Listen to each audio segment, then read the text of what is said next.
Everyone that had unsupervised access to the internet back in the day stumbled on some pretty horrific stuff. Everyone likes to point fingers at like Happy Tree Friends, or the more recent Don't Hug Me, I'm Scared. But whatever happened to those low budget, maybe not so much creepy, but off-putting animation? The kind of stuff being made by adults and consumed by kids that no doubt heavily affected our brains worse than Dan Schneider's feet obsession. Newgrounds was, and still is, a primary hub for small indie content creators, specifically indie animation. People founded their careers on Newgrounds. For example, Devin Mack. He did some voice work on Newgrounds, and now he is the voice of Sonic and Sonic Prime, along with a slew of other characters. But unlike most sites, Newgrounds was, and still is, very open to more risque kinds of animation. Stuff that you definitely cannot find on YouTube. It ranges anywhere between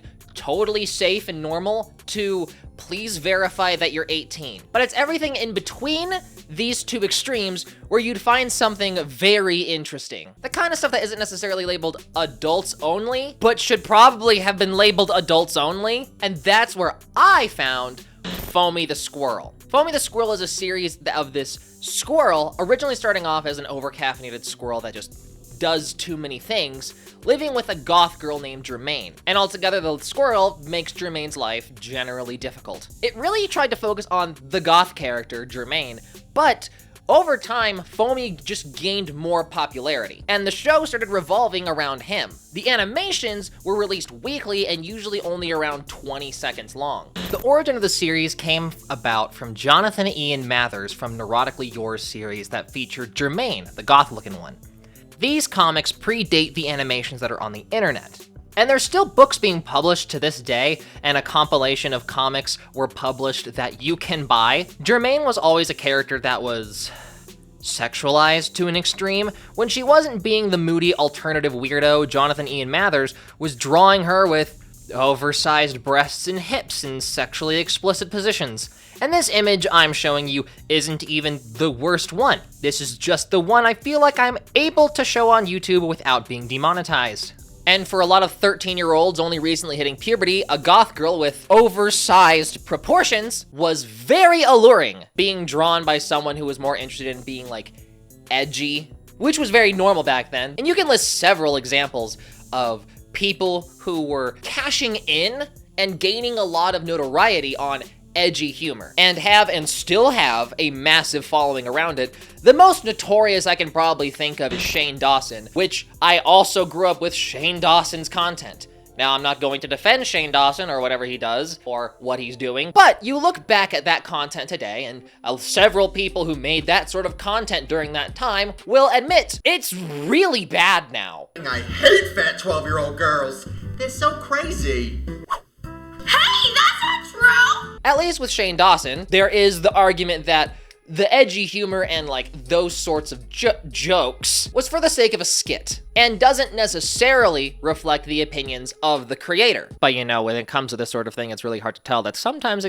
chances are it's reflecting the opinions of the creator, so it's all up in the air. And with Foamy the Squirrel and Ill Will Press, the channel that of which published Foamy the Squirrel, it's a lot harder to argue that it's just for the skit and not the opinions of the creator. And it's weird nowadays looking back at, you know, Foamy the Squirrel or Shane Dawson or any other of those types of creators making that sort of content. And especially how we'd watch it, and now looking back at it, how were we so comfortable with that sort of humor? How are we so oddly desensitized to that? The Neurotically Yours comic series was originally inspired by the works of Jonan Vasquez. And that name may seem very familiar to you because Jonan Vasquez is the creator of Invader Zim. However, before Invader Zim, Jonan Vasquez was very well known for writing a series of comic books, originally all in black and white, and you could really use Jonan Vasquez's comic books as a roadmap for this edgy humor boom. His most notorious comic being Johnny the Homicidal Maniac, which you can probably guess, like, that was the vibe of the early 2000s, like, Hot Topic goth mall core culture. The only difference is that Jonan's work heavily focuses on an actual narrative and has a premise that really works and is going somewhere, while a lot of the work, including Foamy the Squirrel, heavily lacks direction or like a narrative in any way whatsoever. Like Jonan's work, especially with Johnny the Homicidal Maniac, can be grotesque sometimes, but it's very meta and is going toward a bigger message. But the people who based a lot of their work and personality off of Jonan Vasquez's work really just missed the point, and they mostly just went for the shock value. And I'm a pretty big fan of Jonan Vasquez. I have signed comics from Jonan Vasquez. You writing poetry again? Real dark stuff and people dying? It was roughly the 4th animation where Foamy the Squirrel got a voice, starting innocent where it was just a cute squirrel on too much caffeine that talked too much. It was very much trying to be lol random humor, and it worked. Some of you might think Foamy is based off the squirrel from Hoodwinked, but Foamy predates Hoodwinked by 2 years. However, what separated it from what kids were usually used to around this time was that Foamy was more comfortable with talking about illicit substances, or other things that felt adult to a kid. Should I go find out and see if he's dead? $5 a cup? That's madness. Who the fuck got drugs? Crack? Maybe it's crack. It's very clear that during the early stages of Foamy, it was really just like a stream of thought, ramblings of things that made the creator, Jonathan Ethan Mathers, upset. You ever look at a newspaper and then you look at the comics and you realize the comic strips suck? There's no good comic strips anymore, and these Sunday papers suck. And that's another thing. Since this was early edgy humor, it's very confrontational and puts down a lot of people and stereotypes about people. You'll hear Foamy say that someone needs to, KYS?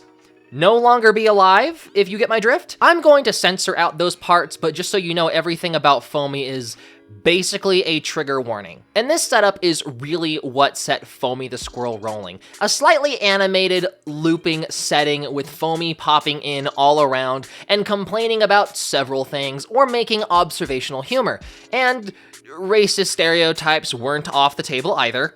What the hell are you mailing anyway? What is that, or something? These kinds of videos were really just food for pessimistic people that blamed all their problems on everyone and everything else. A strong narcissistic tone is really the overarching jokes of this series. Very quickly, Don Bennett became the voice of Jermaine. Nope. Give me all your money! Not gonna do it. And this is not the voice actor that you can find on IMDb. I specifically asked if it was her, and she said that it wasn't. Jermaine's personality is generally the same as Foamy the Squirrel, but from a cynical perspective, which is really just one hop away from narcissistic. So in the end, it's practically just the same character, except Foamy thinks he knows everything, and that's basically their dynamic. That's not much of a difference. That's a huge f***ing difference! The series was supposed to revolve around Jermaine, and you can see how they tried to switch some focus onto her as popularity grew, but Foamy was the one that people knew. Most people didn't know about Ill Will Press comics before the animation, so to the fans of the animation, Foamy was the main character. Even while shifting focus to Jermaine, Foamy was still inserted knowing that he carries the show. And they were very willing to put Jermaine in skimpier outfits in order to rake in views and attention. Funny enough, the humor started getting better now that there was dialogue between two characters and it stopped focusing on angry ranting. I don't see the point in joining a mystery cult. Excuse me, super mystery cult. Instead, Foamy's rantings was dedicated to its own show, separate from the mainline series, where it's just a talking head video about all things Foamy is angry about. Get yourself out of society. Nobody wants to deal with a stalker. It's really the part where it's the rants. Not the skits, but the rants. And it's those rants that make it hard to think or wrap your head that Foamy is just a character. There's a lot of rant videos on the internet where it sounds like it's just your uncle that's heavily obsessed with politics and is easily rage baited. After a while, it stops being a joke and just starts being viscerally mean to everyone. Yeah, you know what? We can sue this fast food restaurant because you're a fat fuck. It's an ongoing problem that Foamy actively berates and punches down on overweight people. It's such a constant, I don't believe this is just a quirk of the character. Since Foamy's character changed, they introduced another character to be the overly caffeinated lol random character that really just breaks the dynamic and doesn't work. And it's both the same voice, so it's really hard to follow. Dude, what is wrong with you? Why do you talk that way? It's around here where I started getting into Foamy the Squirrel, where there was actual skits and pop culture references that made it feel like a real internet web series, joking about super slow-mo in the Matrix and subplots like Jermaine dealing with stalkers. In the episode around Foamy's card cult, there were actual cards that you would mail in and get. You would mail a self-addressed envelope with a stamp and put that envelope in another envelope and send that to the P.O. box on the cult website. There was instructions on how to basically market Foamy the Squirrel on the website, where you just give people the card and run away. If you can see more cleavage than a plumber's ass, don't get involved. It's just gonna cause problems when you decide to be possessive and domineering over their life. Okay, hang on. That's actually hilarious. Foamy's dating advice probably has the most views out of any video ever made on this channel. My only piece of advice to have a sound relationship is leave each other alone. Don't be overly concerned. Don't try to domineer them. Don't try to control them. Let them be independent. Let them do what they want. You think you people can understand that? This is just the weird part, because there's not unhinged advice here. It's presented like it always is, but it's not just taking a group of people and crapping on them. It's off-putting, to be frank, how it's better. Here we found a sudden change with Foamy's rants, where he's actually giving solid advice. He's still the jerk about it, but there's a hint of truth to it, like criticizing the problem with modern diet culture. All I hear out of everyone's mouth is, oh, I can't eat that. It has carbs. Yeah. Well, you know what? You need carbs. If you don't have carbs, your brain rots and your liver gets damaged. Nice. When it comes to the current age of the internet, it's really weird how, to me, how we don't see any of this kind of humor anymore, and I get that it just hasn't aged well, but I mostly mean how this sort of style is delivered.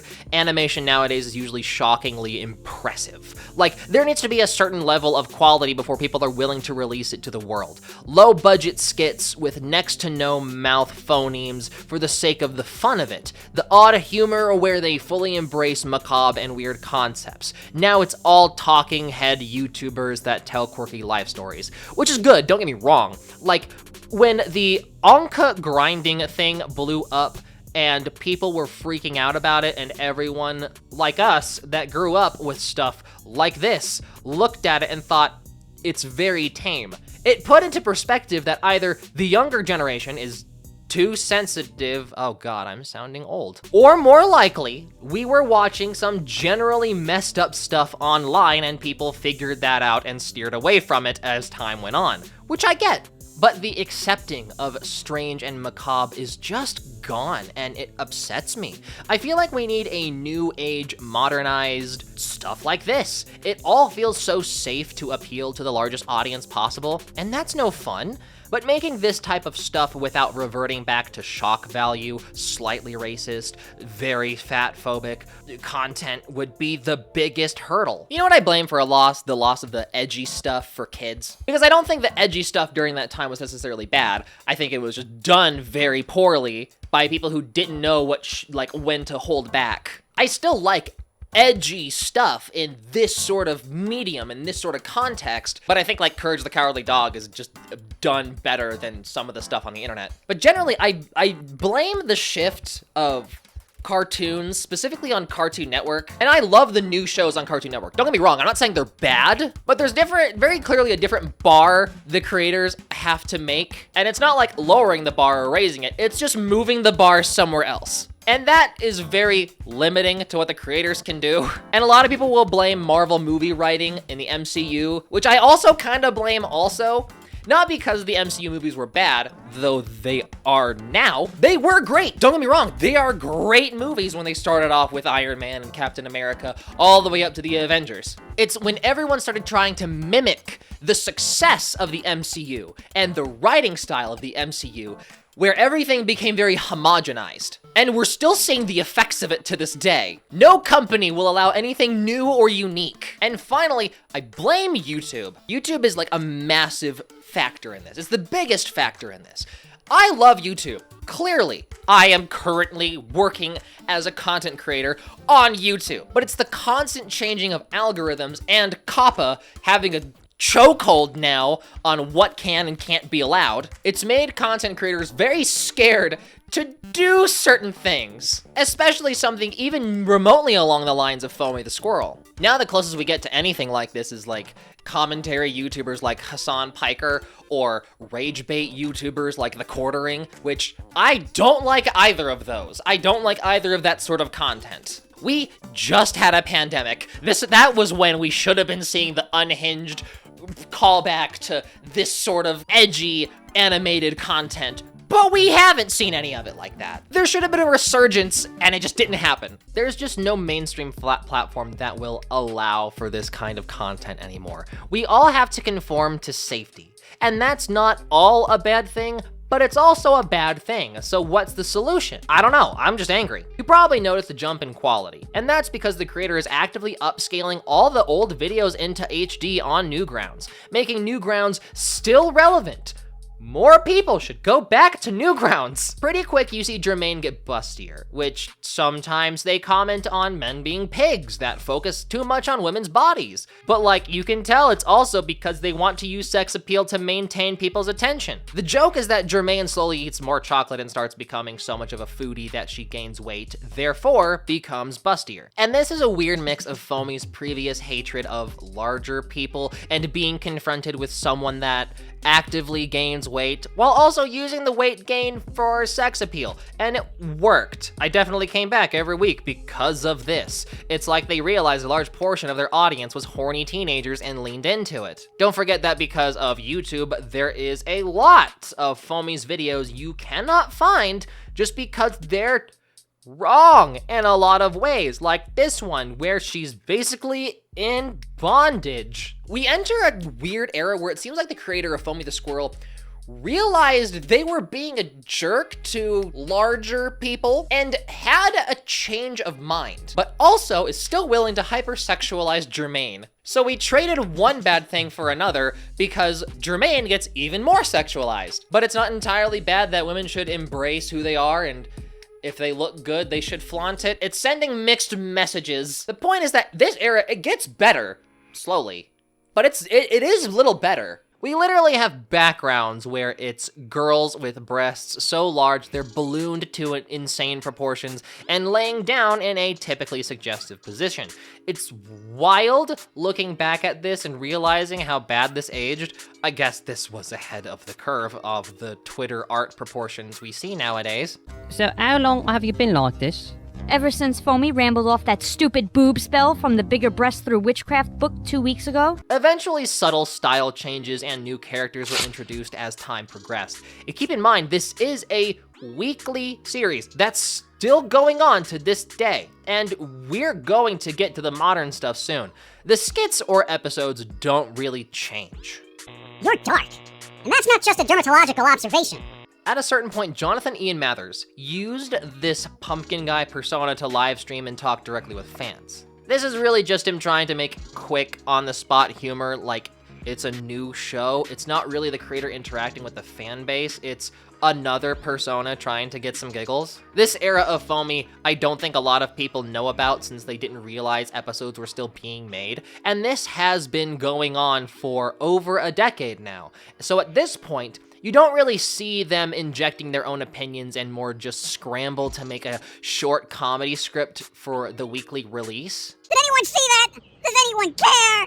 No. Why? Because the coffee was black. If it had cream and sugar in it, everyone would be rioting right now. And you can see the anger and upset at the new age of the internet as Foamy, or short-form content, is overlooked. Heck, they made a video echoing the same points I make in this video. Back in the day, and still today, places like Newgrounds may have a smaller audience, but honestly, the content is just so much better. Honestly, even though the older content was arguably controversial, problematic, whatever buzzword you want to insert here, I gotta give massive props to Ill Will Press. They've managed to continue making content simply out of the love for making content, or out of spite of the world changing, which also works. Either way, I understand it, and I think I know exactly how the creator feels. And they don't over-sexualize Jermaine anymore, more than likely because they primarily post to YouTube now and they know they can't get away with their old stuff. The only downside is that since they train themselves to be